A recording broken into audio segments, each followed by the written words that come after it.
So welcome back guys, सगळ्यांचं पुन्हा एकदा स्वागत आहे डे विथ ओमकार या आपल्या यूट्यूब चॅनलवरती। तर मित्रांनो, शिमगोत्सवाचा फीवर अजून तरी जात नाही आहे आणि तेवढ्यात आपल्याला ही एक छानशी गोष्ट मिळालेली आहे।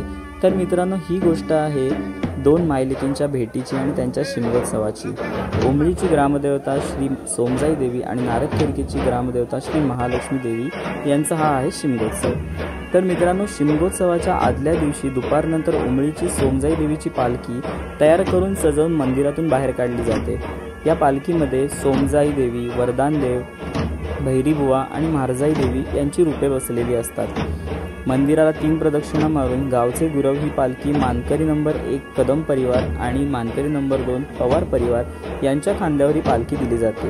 तिथून पालखी पायवाटेने सहानेकडे प्रस्थान करते।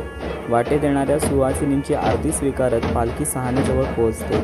तिथे गुरव मानकरी पालखीचे पाय धुवून औक्षण करतात आणि उमळीची पालखी सहानेवर विराजमान होते। त्यानंतर गावातील एका ग्रामस्थाकडे माठ ठरविलेला असतो। तिथून जाऊन पूजा करून माठ तोडला जातो व खेळवत तो माठ सहानेवर आणला जातो। त्याच दिवशी मध्यरात्री उमळीतील सर्व मानकरी व ग्रामस्थ सोमजाई देवीची मुलगी श्री महालक्ष्मी देवीला माहेरी आणण्यासाठी माघारी म्हणून नारदखेरकी गावामध्ये जातात। त्यांच्याकडून गुळ पाणी स्वीकारलं जातं। तिथे 2 गावामध्ये बोलणी होते आणि पारंपरिक प्रथा पूर्ण केल्या जातात व त्यानंतर ओटी भरून नारदखेरकीमधील मानकरी पालखी उमळीच्या मानकऱ्यांच्या हातात सुपूर्द करतात। रात्री 1:30 ते 2च्या सुमारास महालक्ष्मीची पालखी उमळी गावामध्ये पोहोचते। तिच्यासाठी बनवलेल्या वेगळ्या सहानेवरती विराजमान होते। नंतर गावकर मंडळी उमळीच्या सहानेवर येऊन रात्री माड उभा करतात आणि पहाटे लागणारा होम रचून सजवून ठेवतात आणि मग घरी निघून जातात। धुलिवंदनाच्या पहाटे 5:30 ते 6 वाजेच्या सुमारास भद्रेचा होम गावकर मानकरी लावतात आणि मग प्रथम सोमजाई देवीची पालखी त्याला 5 प्रदक्षिणा घालते।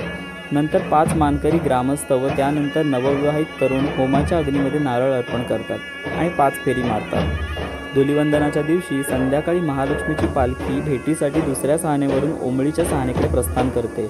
ढोल सनईच्या सुमधुर आवाजामध्ये प्रचंड उत्साहामध्ये ही भेट पार पडणार असते।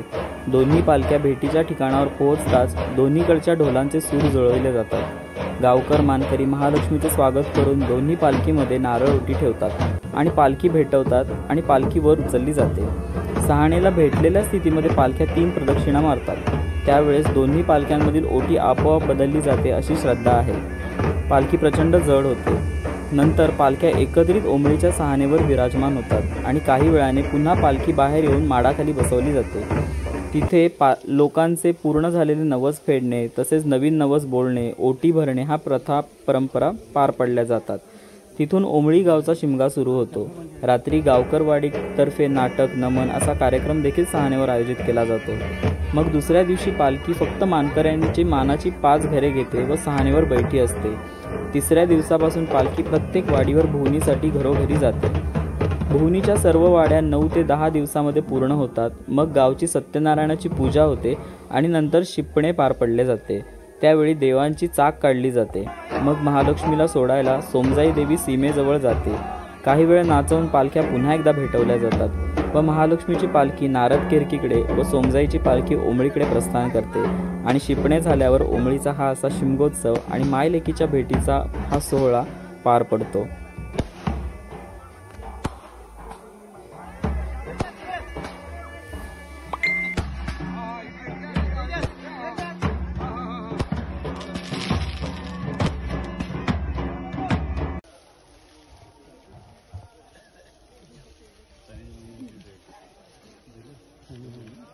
आपलं म्हणजे